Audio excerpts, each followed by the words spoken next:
siya. Ito yung pinapain. Yan. Ayan. Ayan yung pinapain. Yan. Ano daw to yung ipis dagat. Hello, good morning po sa atin lahat. O ayan, nasa beach tayo ha. I-enjoy na rin natin yung ating pagbi-beach. O diba? Para malibang tayo ng gusto. Makikilatag na rin ako ng bingwit. O diba? Minsan na kasi kaming nakahuli dyan. Talaga namang pag ikaw ay nakahuli, para ba yung gustong-gusto mo palagi kang mamingwit.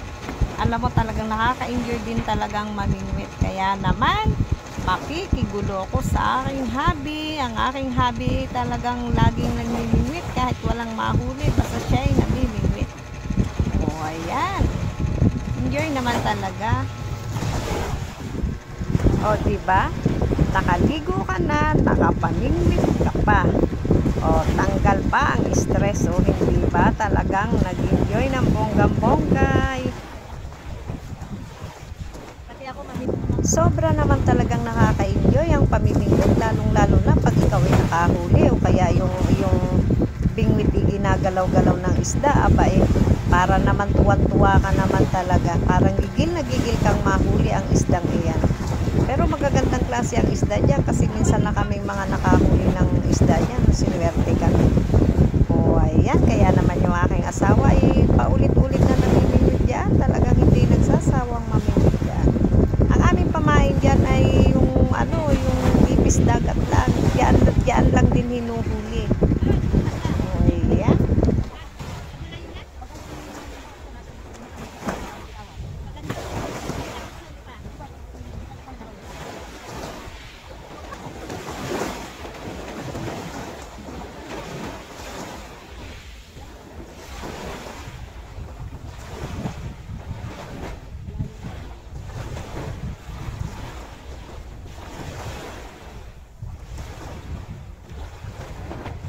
O ayan, nailatag na natin yung ating bingwit. Iwanan na lang muna natin at tayo maghahanap ng pamain.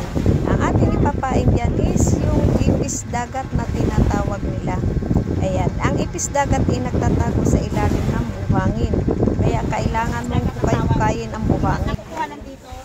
Ay, ito. Yan. Ito, nakahuli ako na isa. Ito. Mahirap siyang hulihin. Ito siya. Ito yung pinapain. Yan. Ayan yung pinapain. Yan. Ano daw to yung ipis dagat. Pero daw sabi nila, masarap daw to, sinasangap. Ito na. Yan itong pinapain dito.